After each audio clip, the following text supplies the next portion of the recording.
주일로 지키는 그런 날입니다.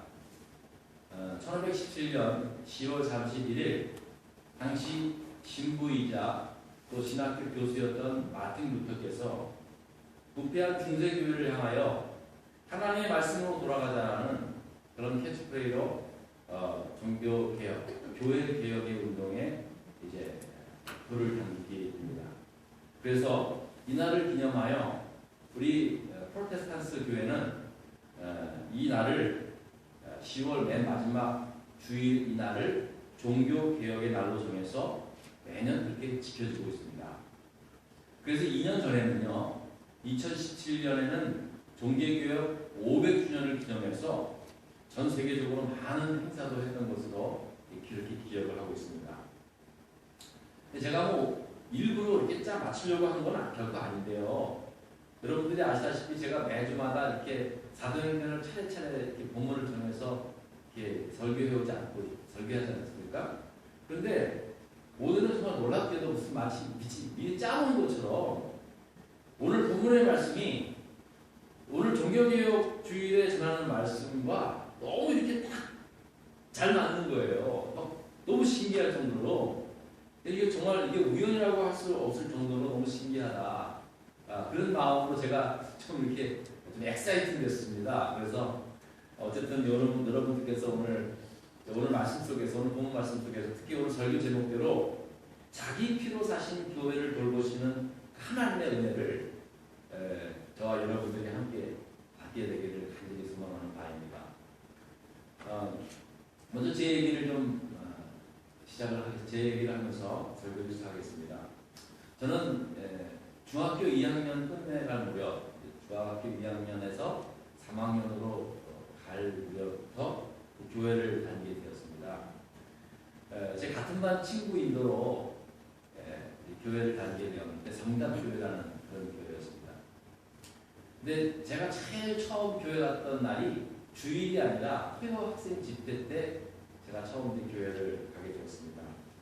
근데 딱 가는 첫날부터 그 토요 학생 집회가 그 분위기가 저한테 너무 좋았습니다. 학생들이 막 반겨하고 또 그때 당시에 이제 사춘기에 들었던 터라 막 여학생들이 막 그냥 막 인사하고 또 뭐 어린 여학생들은 오빠 그러니까 이 완전히 뭐 별천지에 온 것 같은 기분이 들더라고요. 너무너무 좀 좋았고 너무너무 이렇게 이게 참 황홀했습니다. 한마디로 첫날서부터. 그래서 그냥 자연스럽게 다음 날 주일 오전 9시 예배에 이제 제가 참석을 했는데요. 그 주일 오전 9시 예배는 특별히 그 중고등부 학생들로 구성된 성가대가 예배 찬양을 하는 그런 시간이었습니다. 그런데 그때도 그 학생들이 부르는 그 성가대에서 찬양하는 그 찬양이 저에게는 정말 한 번도 들어오지도 못했던 그야말로 아주 너무너무 감동이 되는 그런 찬송이었어요. 그래서 저는 주저없이 그 예배가 끝난 다음에 바로 가서 나 너무너무 이 성가대 하고 싶다. 교회에 처음 나왔는데 내가 너무 하고 싶다니까는 그 지휘자 장로님께서 너무 놀래하시면서 그러면 뭐 한번 해보라. 그래가지고 그 다음 주에서부터 교회 나간 지 그 다음 주에서부터 성가대에서 앉아서 찬양하면서 예배를 드리게 되었습니다. 워낙에 음악을 좋아했고 또 노래 부르는 거 좋아했으니까 금방 잘 적응했고요. 또 고등학생이 되었을 때부터는 제가 막 지휘까지 하면서 부지휘자 하면서 그렇게 교회 생활에 잘 적응을 하게 되었습니다. 저는 정말 교회를 다니기 시작한 그날부터 교회가 너무너무 좋았습니다. 이런 말씀 드리기 죄송합니다만 집보다 더 좋았어요. 정말 집보다 더 좋았어요. 집에 가면 부모님들이 다 직장생활 하셨기 때문에 아무도 없었잖아요. 그럼 맨날 그냥 오면 나 혼자 밥차려 먹고 그럴 때가 있었는데 그때 교회 가면은 그렇게 좋았어요. 언제나 어른들이 계시고 너무너무 좋았어요. 그 분위기가. 그래서 뭐 수요 예배도 빠짐없이 저는 꼭 참석을 했고 아무리 중요한 일이 있어도 저는 주일 예배는 반드시 교회 와서 예배 드리고 그 일을 했던 그런 아주 열심히 있게 교회를 다니게 되었습니다. 근데 지금 와서 가만히 생각해 보면은 사실은 그때 무슨 신앙심보다는 마치 물고기가 물 맞는 것처럼, 물 맞는 고기처럼, 야, 교회에 딱 오니까 완전 내 체질이라고, 내 체질. 완전히 내가 이렇게 하는 데 있어서 최적화된 곳이에요. 그리고 저하고 너무 딱 맞았고, 또 제가 제일 좋았던 것은 저는 늘 그렇게 뭐 뛰어난 학생이 아니었는데, 공부도 그랬고, 뭐든지 하는데, 교회에 오니까 내가 너무나 뛰어난 거예요. 그리고 그때 좀 기타를 좀 배웠는데, 그때 기타 치는 학생이 별로 없었거든요. 근데 내가 기타 칠 줄 안 되니까 막 쳐보라고 그러니까 그냥 다 반주를 하니까 너무나 신기해하고, 그러니까 그냥 가는 날서부터 그냥 내가 이상해진 거야. 그래서 난 이거 교회에 가니까 내 자존감도 높아지고 그냥 내가 인정이 되니까요 너무너무 좋은 거예요. 그래서 그렇게 열심히 다녔던 것이 아니었는가 생각을 했습니다. 그렇다고 해서 신앙이 없었던 건 아닙니다. 고등학교 1학년 때 세례 받고요. 또 성경 공부도 하면서 나름대로 열심히 믿음을 성장을 했다고 생각합니다만, 그러나 사실은 냉정하게 본다면 중고등학교 때의 교회 생활은 그냥 교회 봉사를 핑계로 친구들과 잘 어울려 노는 것이 즐거워서 그렇게 열심히 다녔지 않았는가 그렇게 생각을 합니다. 어쨌든 중고등학교 때 처음 교회 나가서 그 학창 시절 때 다녔던 그 교회는 한마디로 집보다 더 좋았던 것, 더 편한 곳, 그런 교회로 기억을 하고 있습니다. 그리고 나서 이제 군대를 가게 되었는데요. 당시 제가 군대에서 한 3개월 동안 군종병 생활을 하게 되었습니다. 그러면서 그 교회에서 아주 신기한 좀 영적 체험도 하게 되었습니다. 본격적으로 처음 경험한 일이죠. 그리고 난 다음에 이제 다시 원대로 복귀돼가지고 저는 강원도 화천에서 군 생활을 마치게 되었는데요. 그곳에 바로 부대 바로 위에 화천고아원이 오래전부터 있었습니다. 근데 그 화천고아원에 그 교회가 하나 있었는데, 이제 제가 멀리까지 예배를 못 드리니까 이제 그 화천고아원에 속해 있는 교회에서 저는 이제 따로 주일 예배를 드리려고 했습니다. 근데 가보니까는 이제 원생들만 있고 아무도 교회 예배 인도하는 사람도 없더라고요. 그리고 또 고아원 내에 있는 교회다 보니까 일반인들이 오지 않았던 그런 교회였습니다. 그래서 그 원생들과 같이 매 주일마다 이제 같게 예배를 드리게 되었는데요. 그 교회 예배당이 좀 너무 오래돼서 예배당 창틀이 지금 시원치 않았어요. 그래서 이제 가을이 지나고 겨울이 오는데 창틀 속에 찬바람이 불어 들어와서 아이들이 너무나 추워하는 거예요. 그래서 제가 하루는 부대장님 허락을 받아서 매출을 받아서 읍내에서 바람막이 비닐을 구입하고 쫄대라고 그렇게 해가지고 제가 이제 고아원 내에 있는 그 교회 창문에 그 비닐하고 이렇게 쫄대를 창문에 붙였습니다. 한 10개 되었던 것 같아요. 그래서 하루 종일 했던 기억이 납니다. 그걸 다 하고 나눠 부를 때니까 정말 따뜻한 온기가 예배당 전체 안에 가득 차 있는 느낌이 들어서 너무나 따뜻하고 너무나 좋더라고요. 그래서 사실 아무도 모르게 한 일이었기 때문에 저는 제 스스로가 아주 만족하면서 이제 부대로 돌아가기 전에 예배당 뒤에 앉아서 기도하고 이제 돌아가려고 기도를 하는 가운데 갑자기 제 등 뒤에서 제 어깨 위에 누군가가 이렇게 손을 이렇게 얹는 거예요. 그거를 제가 제가 느낄 정도로 제가 이렇게 기도를 하는데 이게 위에서 이렇게 누군가가 손을 얹는 듯한 그것이 느낄 정도로 그런 거예요. 그래서 깜짝 놀라가지고 뒤를 돌아보는데 아무도 없죠. 근데 그 순간에 그런 느낌이 드는 거예요. 수고 많았다. 이렇게 두드리면서 마치 수고 많았다라는 그러한 그 손길을 제가 순간적으로 느낀 거예요. 다독이면서. 그러면서 저 개인적인 그런 경험이었기 때문에 여러분에게 자세하게 말씀을 못 드렸지만 그 순간에 저는 평생은 그걸 잊을 수가 없는 거예요. 그래서 그 이후로 그 그때 당시에 이 교회 예배당 건물이라는 것이 그냥 예배당 건물이 그냥 건물이 아니구나.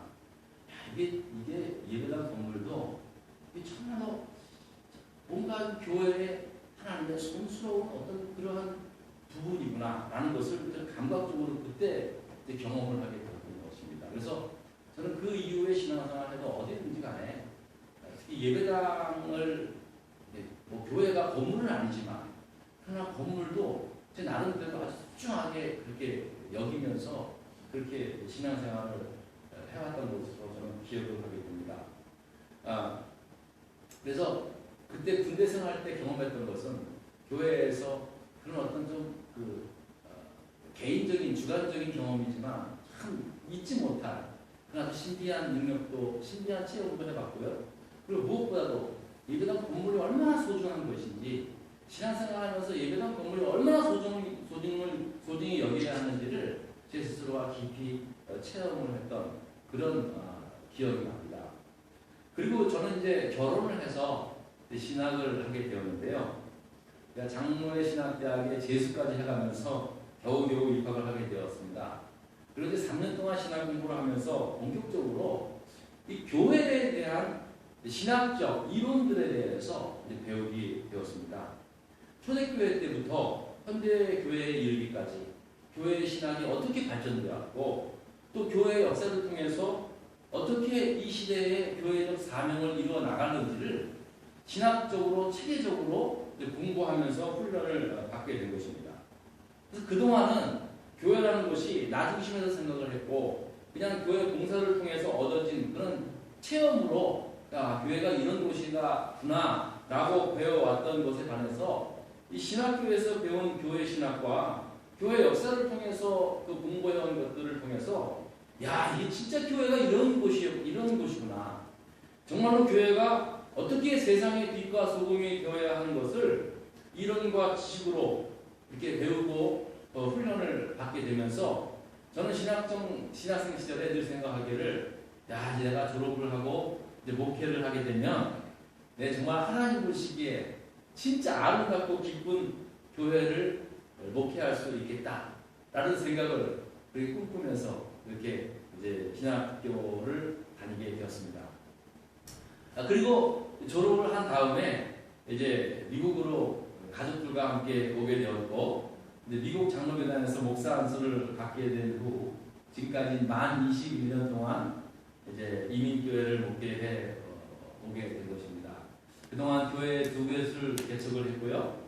그 중에 한 곳은 교회 건축까지 하면서 그야말로 목회 현장에서 교회를 가장 현실감 있게 이제 교회를 경험한 그러한 시기를 저는 갖게 되었습니다.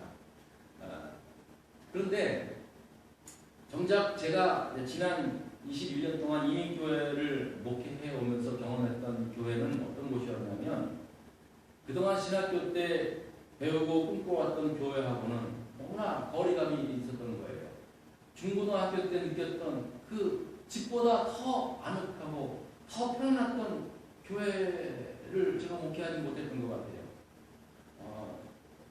그리고 또 제가 그 경험했고 제가 체험했던 그 성령의 그 수많은 은혜들을 제가 21년 동안 목회하면서 사실은 교인들에게 그러한 체험을 하지 못하게 된 것에 대해서 나름대로 참 제가 마음속에 참 미안하고 아쉬운 그러한 마음들이 있습니다. 한마디로 이민교회라고 하는 좀 특별한 목회적 상황이 제가 배워왔고 꿈꿔왔던 교회와는 세상에 뭔가 퍼지기 잘 안 맞는 그런 느낌을 들었습니다. 그러면서 저도 뭐 현실 목회에 어쩔 수 없이 적응하면서 지금까지 오게 되었습니다. 누굴 탓하겠습니까? 다 저의 잘못이겠죠. 저의 부족함 때문에 오는 것이겠지만 사실은 뭐 이민교회나 한국교회나 뭐가 다릅니까? 특별히 뭐 이민교회는 좀 특별하게 다르다고 하지만 사실은 그냥 우리가 스스로 자유하는 거고요. 다 어디나 교회는 다 같습니다. 그런데 목회자로서 이걸 잘 목회를 감당하지 못했기 때문에 그런 것이다라고 그냥 제 탓이다라고 그렇게 돌리긴 하지만 뭔가 그 제가 경험해왔고 또 제가 배워왔던 그 교회와는 뭔가 좀 이렇게 이질적이고 뭔가 좀 거리가 있는 듯한 그러한 느낌을 여전히 계속 받고 있는 거예요. 이거 어떻게 해결해야 될까? 이거는 목회자의 저뿐만이 아닙니다. 요즘은요, 가나안 교회들이 참 많습니다. 가나안 교회. 여러분, 가나안이 어떤 곳입니까? 약속의 땅 아닙니까? 하나님께서 아브라함에게 약속했고 이스라엘 백성에게 약속했던 그 약속의 땅 가나안 아닙니까? 축복의 땅 아닙니까? 기름진 땅을 상징하는 게 가나안 땅 아닙니까? 그런데 가나안 교회이 뭡니까? 가나안을 거꾸로 말하면 안나가 교회입니다. 안나가 교회. 그리고 요즘은 가나안 교인이 많다는 말은 교회에 안 나가는 교인들이 이제 많이 있다는 겁니다. 이것 토발레시도 마찬가지입니다. 사실은 교회에 예전에 나왔는데 지금 안 나오는 교인들도 상당히 많은 줄 저는 알고 있습니다. 왜 그랬을까요? 왜 그랬을까? 저는 또 청년회 또 이렇게 모임을 인도하는 데 있어서 청년들 가운데서도 예전에 뭐 교회 열심히 다녔는데 안 나가는 사람들이 참 많아요. 주위에 굉장히 많아요. 또 최근 들어 한국 사회에서 한국 교회가 이렇게 보여주는 크고 작은 많은 크고 많은 일을 통해서 사람들이 교회를 바라보는 시선이 사실은 그리 곱지만은 않은 상황인 줄은 잘 알고 있습니다. 목사지만 할 말이 없을 정도로 어떤 뉴스는 제가 그냥 아예 보고 싶지도 않은 거예요. 예전에는 궁금해서 좀 봤는데 요즘은 그냥 아예 채널을 돌려버려요. 아예 그냥 나오면은 듣기가 싫을 정도로 아주 좀 창피하고 있습니다. 그러다 보니까 가나안 교회는 점점 늘어나고 교회는 점점 고령화되고 또 교회가 세상에 소금과 빛의 기능을 잃고 방향을 잃었다고 염려하는 그러한 또 목사님들이 많이 계시고 그런 그 상황입니다. 참 안타까운 상황입니다. 목회자도 그렇지만 아마 여러분들 가운데서도 교회가 좀 이뤄야 되지 않겠는가라고 하는 안타까운 마음을 갖는 분들도 많이 있을 것입니다. 그렇다면 오늘 과연 오늘 말씀을 준비하면서 그런 교회에 대해서 다시 한번 돌아보면서 이런 상황 속에서 과연 500년 전에 일어났던 그 교회 개혁이 하나님 말씀으로 돌아가자라는 그 외침에서 시작되는 것처럼 결국 하나님 말씀 안에 저는 그 답이 있다고 저는 그렇게 확신을 하고 또 아주 위로를 받게 되었습니다. 지금 앞서 말씀드린 것처럼 교회에 대해서 목회자 입장에서 봤을 때도 그렇고 교인들 입장에서도 봤을 때도 그렇고 또 가나안 교인 입장에서 봤을 때도 그렇고 참 교회가 많은 그러한 숙제들을 안고 있는 상황에서 그럼 우리가 어떻게 해야 할 것인가 라고 했을 때 502년 전에 일어났던 그 교회개혁, 종교개혁 그 자리에 다시 돌아간다면 결국 우리고 지금 이 자리에 하나님의 말씀으로 돌아가는 것 그것이 바로 교회 개혁에 교회 변화에 답이 있음을 저는 분명히 믿게 된다는 사실입니다. 그러니까요 다른 사회에서 정치에서 개혁 그러지만 적어도 교회에서는 교회 개혁, 종교 개혁이라고 하는 말 속에는 다른 거 없습니다. 그냥 하나님의 말씀으로 돌아와서 바로 서는 것이 바로 개혁의 전통이라는 것 사실.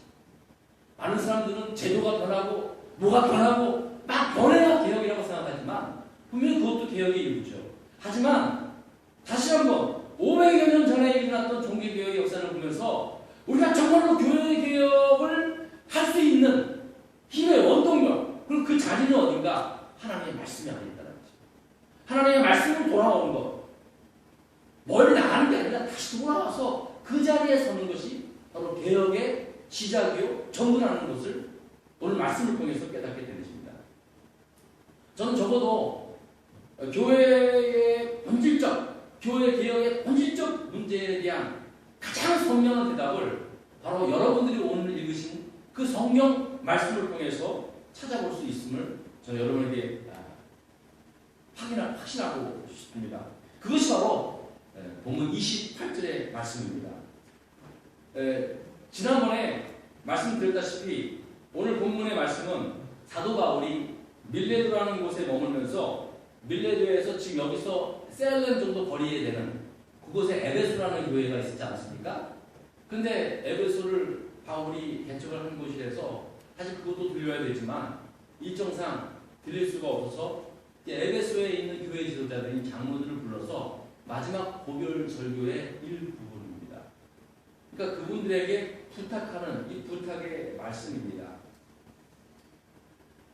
그것이 바로 오늘 본문 28절인데요. 여러분 일단 한번 다 같이 한번 읽어보도록 하겠습니다. 시작! 여러분은 자기를 위하여 또는 온 양떼를 위하여 삼가라. 성령이 그들 가운데 여러분을 감독자로 삼고 하나님이 자기 피로 사신 교회를 보살피게 하셨느니라. 라고 그렇게 사도 바울이 에베소 장로들에게 그렇게 말씀을 하고 있는 것입니다.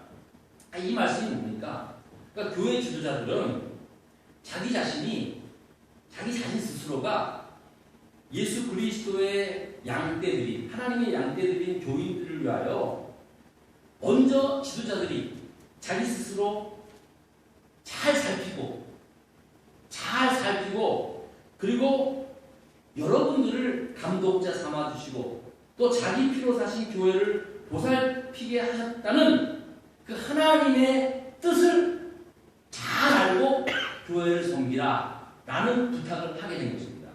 그러니까 사실 이 말씀은 바울이 에베소 교회 지도자들에게 앞으로 에베소 교회를 이렇게 목회하라고 그렇게 당부하는 말씀입니다. 자, 그런데 이 말씀 속에서 앞서 우리가 드린 정말로 교회가 다시 하나님의 말씀으로 돌아가야 할 그 개혁의 자리, 그 개혁의 말씀의 핵심의 말씀을 오늘 성경은 말씀하고 있다는 것입니다. 그게 바로 교회는 하나님께서 자기 피로 사신 교회라는 것입니다. 하나님의 말씀으로 돌아가자라고 하는 게 그럼 하나님은 어떤 말씀인가? 저는 단언컨대 오늘 여러분들이 읽으신 바로 자기 피로 사신 그 교회의 자리로 돌아가는 것이 교회 개혁의 주체이고 교회의 전부라고 저는 그렇게 장담할 수 있습니다. 그것이 바로 하나님의 뜻이라고 저는 분명히 믿습니다. 여러분, 우리가 교회에 이렇게 나오시고 앉아 계시지만 많은 사람들이 교회를 그냥 자기들끼리 모여서 있는 곳이 교회라고 아주 가볍게 생각하는 사람도 굉장히 많습니다. 또 교인들 스스로가 그냥 몇몇 사람들이 의기투합해가지고 얼마든지 교회 하나 만들면 되지라고 하는 그런 생각을 가진 분들도 꽤 많이 계십니다. 하지만 여러분, 교회는 그냥 사람들이 그냥 만들어서 사람들이 모여서 만들어진 그런 교회가 아니라 교회가 크든 작든 간에 모든 교회는 하나님이 자기 피, 즉 예수 그리스도의 그 흘리신 피로 사신 교회라는 겁니다. 이게 그 교회는 예수 그리스도의 생명과 다른 게 없다는 거예요. 여러분, 오늘 본문에서 하나님이 자기 피로 사신 교회는 바로 하나님이 자기 피로 지불해서 사신 교회다라고 하는 이 명제가, 이 한마디가 교회는 무엇이고 교회의 주인은 누구여야만 되고 교회는 어떤 곳이 되어야 하며 어떻게 세워지고 어떻게 섬겨야 할 것인 것을 모든 것을 다 말해주고 있지 않습니까? 여러분, 안 그렇습니까? 무슨 설명이 더 필요 있습니까? 교회는 하나님이 주 예수 그리스도의 독생자의 피로 세운 교회라고 하는 이 한마디가 모든 것을 다 말해주고 있지 않습니까? 여러분, 이 말씀이 교회에 대한 그 생각하는 것에 모든 것이 다 들어있지 않습니까? 왜 교회에 분쟁이 일어납니까? 왜 교회에 상처를 받습니까? 왜 교회에 다니다가 시험이 듭니까? 답이 없습니다. 교회가 하나님의 피로, 자기 피로 사신 교회라고 하는 이 사실을 우리가 잘 믿고 교회의 생명이 바로 여기에 있음을 우리가 깨달았을 때 여러분, 우리가 어떻게 교회를 함부로 여길 수 있겠습니까? 그래서 교회의 머리는 예수 그리스도라고 하는 것이고요. 교회는 예수님의 몸이라고도 말씀하고요. 또 교회는 곧 예수님의 생명이 숨쉬는 곳, 예수님의 생명을 느끼는 느낄